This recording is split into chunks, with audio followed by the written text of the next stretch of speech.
Hello, this is section 8.1. Okay, so in this section we'll be talking something like this. So let's say if we have f plus g of x, something like this, then we can split this into two parts, f of x plus g of x. Similarly, if there is a minus here, we can do the similar thing with the minus. Again, if there is a multiplication sign here, this is f times z. So if you have something like this with the multiplication sign, I can again split this into two parts like this, f of x times g of x, and with the division sign like this. All right, so this one is pretty easy to understand. Now the problem is the example. So the example, something like this. Let's say the examples would be, okay, f of x and g of x, these two are given. All right, so it will be given, and what you need to do is you need to find f plus g of x. All right, so we need to find the expression of this when these two are given. So as we know that from here, we know the formula that if we get f plus g of x, then we can say f of x plus g of x, right? So we can do a similar thing here first.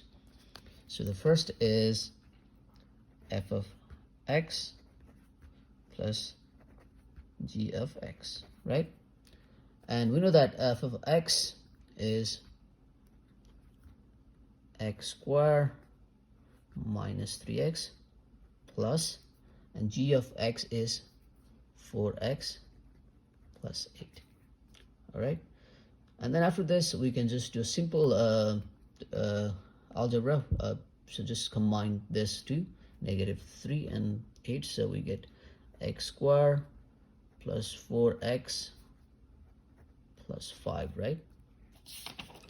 So that's all you have to do. You don't have to simplify anything further after this. So all you want to do here is just combine. That's all I want to see here. All right, so once you get that, that's okay.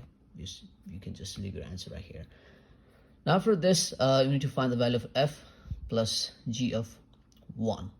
Now instead of, well, basically these two looks pretty similar, right? F plus c, but instead of x we have 1. All right, so what we can do is using this expression, because this expression is f plus g of x.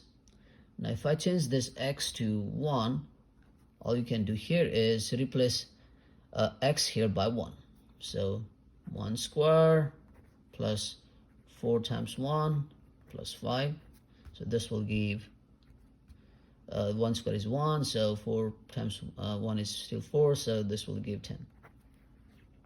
All right, so similar thing here. Now we have f of x minus g of x. So again, f of x is x squared minus 3 minus g of x is 4x plus 8. Right?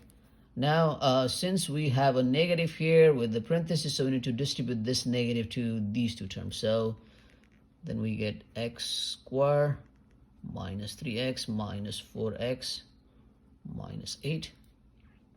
Now we can combine these two like terms, right? So we get x squared minus 4x minus 11. All right, so if you see this, this is the expression of f minus g of x. And again, once we get the expression of this in terms of x, right, now we need to find f minus g of -1. So again, just like we did here, now we can replace this x by -1, because we found the expression of f minus c. So -1 squared minus 4 times -1 minus 11. So then we get -1 squared is +1, negative times negative is +4, -11. So 5 minus 11 is -6. All right, so yeah, similar thing here. If you get 5 times g of x, then all you can do is just f of x times g of x, and f of x is x squared minus 3 times g of x is 4x plus 8, and multiply these two. So here you don't have to multiply. It's okay if you leave your answer like this. I don't know if Alex want you to multiply. If Alex says to multiply, you can multiply. You can just FOIL it. But for the exam purpose, it's okay if you just leave your answer right here. Okay. And again, if you see f over g of x, then this is f of x over g of x, right? And f of x is x squared minus 3 over g of x is 4x plus 8. All right. So yeah, this is the basic idea of this section about this. All right. I still have one more lecture on this section, so I'll see you in the next lecture. Thank you.